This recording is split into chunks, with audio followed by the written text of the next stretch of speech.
This is the sound of open G. So you got yourself a D, a G, a D, a G, a B, and then a D. So there's a lot of repeats, right? Because of that, I do associate it with like more droney tunes, something like Casey Jones by Fury Lewis, or like Frankie by Mississippi John Hurt.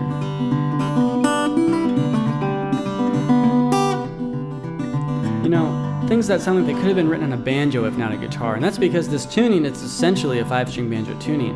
Because of that, you can actually play like any of your favorite banjo tunes. What I don't associate with it though is things more like a rag, but like A Rag by Buddy Boy Hawkins, that's in this tuning.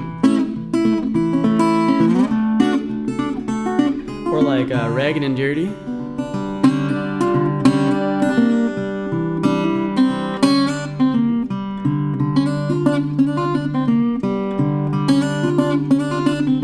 Or the subject of today's video, this is Clifford Gibson's Tired of Being Mistreated.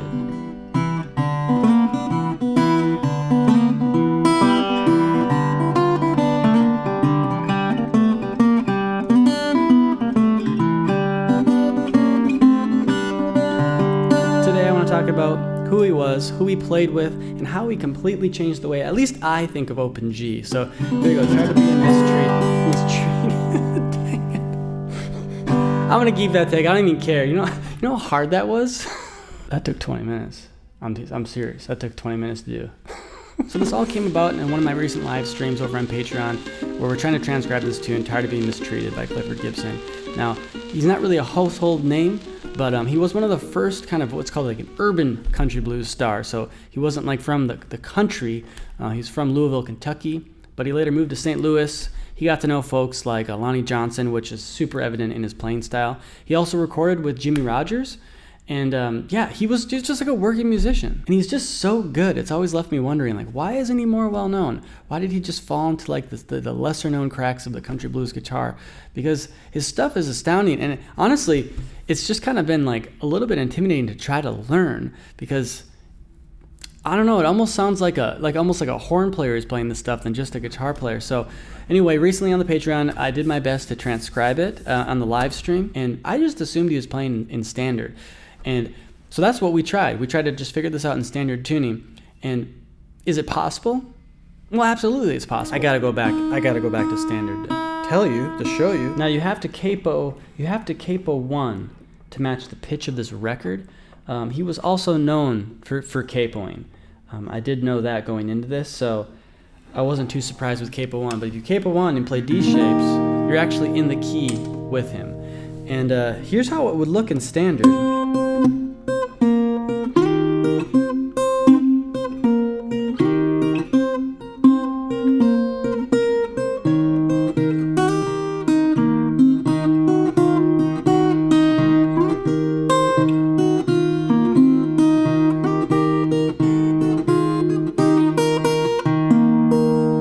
Possible, it's right on the edge of what's possible for me, and there's some really cool stuff about it. Like, you've got this bass line, and you can use that with this really interesting chord shape. I've never done anything quite like that, but there's definitely some red flags that make me realize it was probably not in standard as I was learning it. One of them would be that chord shape. If it's not a comfortable, familiar chord shape, it's probably, if it's not easy, it's probably wrong, right?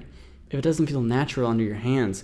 And again, like, he probably could do something like this with the amount of reach that he probably had, but it's just not a common shape, right? It just doesn't really fit in the style. So that's kind of a red flag.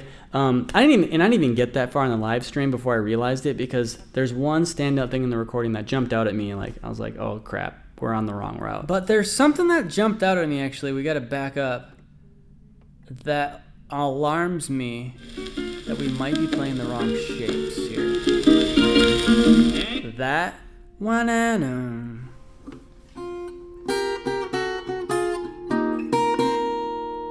that note, there's two of them happening. Listen to this. There's no way to do that with the twin. Like you could do it like that, but no one's gonna do that. Julian Lage would do that. We know he would do it. So in a recent video, I talked about like what I usually call the three sisters of the country blues tuning. So you've got standard, you got Vestapol, and you've got Spanish. Each one has its own limitations, but each one has its own characteristics too. And one characteristic of Spanish is this doubled up first string and second string on the 3rd fret. That sound, it's just a sound that I associate with that tuning. And that sound pops out right at the very end of Tired of Being Mistreated. And so, I don't know, I thought that'd be a good place to start. Obviously, we had to capo it high to match the recording. And to match the recording, you have to capo this thing up to the 8th fret. And I was just working on this tune with a student who, he actually couldn't, he couldn't get his capo past, I mean, like the middle of like this fret marker, right? So you may or may not be able to do this.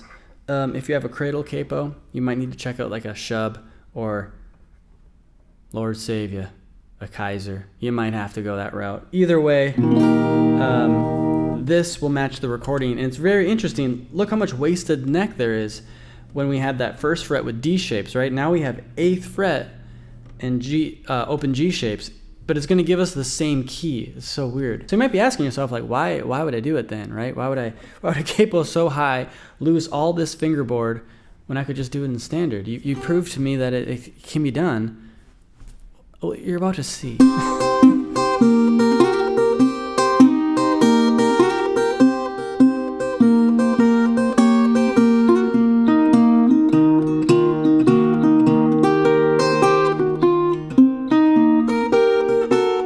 Lays perfectly. I mean, it's so much easier. Now, the point of this video is not to say that playing an open G is easier than playing in standard. That's not the point at all. The point is there's no real sound of an open tuning, of any tuning.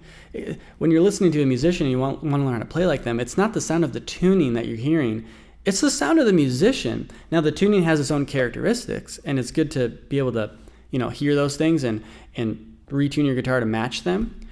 But you can learn to play like anybody in any tuning. You'll just have your own set of barriers, which, I mean, we're already working with our own set of barriers, so what's one more? Anyway, it's a real cool tune. If you want to learn it, it's over on Patreon. I've got the tab there. I've got a slow play along, all that. If you want to check out the whole live stream, that's available archived there as well. If you want to check out a video of Charlie Parr teaching you how to play 1922 blues in open G, you can watch that too.